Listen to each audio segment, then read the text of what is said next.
అందరికీ నమస్కారం అండి. వెల్కమ్ టు శ్రీరామ్ వాస్తు మరియు జ్యోతిష్యానికి స్వాగతం అండి. ఈరోజు అప్పు కోసం మాట్లాడదామండి.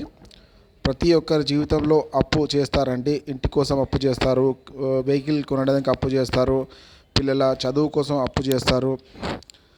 అలా ప్రతి ఒక్కరూ అప్పు చేసే వాళ్ళే ఉంటారండి. కంపల్సరీ చేస్తారు, అది కామను.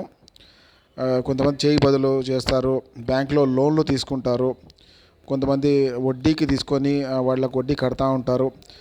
కాకపోతే మనం అప్పు తిరిగి వాళ్ళకు ముట్ట చెప్తే మనకు అప్పులన్నీ తీరిపోతాయి అన్నది నేను మీకు ఒకటి చెప్తానండి. ఎప్పుడైనా పర్లేదండి, మీరు మంగళవారం వాళ్ళకి ఫర్ ఎగ్జాంపుల్ ఒక 1,00,000 రూపాయలు మీరు అప్పు చేశారనుకోండి. మంగళవారం ఏం చేయండి అంటే అందులోంచి ఒక 1,00,000లో నుంచి ఒక 5,000 రూపాయలు వాళ్ళకు ఇవ్వండి.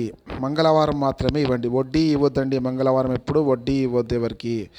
అసలు డబ్బుల లెక్కేరి 5,000 రూపాయలు వాళ్ళకి ఇవ్వండి.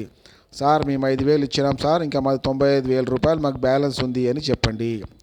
వడ్డీ మాత్రం ఇవ్వద్దండి. అలా మీరు మంగళవారం రోజు ఎప్పుడైతే డబ్బులు వాళ్ళకు ఇవ్వడం జరుగుతుందో, మంగళవారం అంటే మారు కోరుతుందండి. మంగళవారము మారు కోరుతుంది అంటే మీకు మళ్ళా డబ్బులు కట్టే అవకాశము ఆ భగవంతుడు, ఆ కుజ భగవానుడు అతి తొందరలో మీకు ప్రసాదిస్తాడని చెప్పి అర్థము.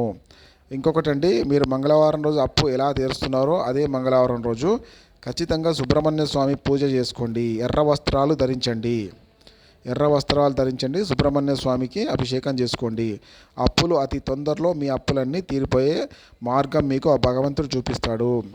కానీ ఎప్పుడైనా కూడా వడ్డీ ఎప్పుడు మంగళవారం కట్టవద్దు. అసలు కట్టండి. మళ్ళీ నెక్స్ట్ మంత్ ఒక 10,000 కట్టే అవకాశం మీకు వస్తుంది. అలా మళ్ళీ ఆ పై మంత్ మళ్ళీ మీకు ఇంకొక 20,000 కట్టే అవకాశం వస్తుంది. అలా మీకు చేసిన అప్పులన్నీ తీరిపోవాలంటే మంగళవారం చాలా మంచిదండి. అప్పు తీర్చేదానికి మంగళవారమే తీర్చండి అప్పు. లైక్ చేయండి, షేర్ చేయండి, సబ్స్క్రైబ్ చేయండి. శ్రీరామ్ వాస్తు మరియు జ్యోతిష్యం. థ్యాంక్ యూ అండి.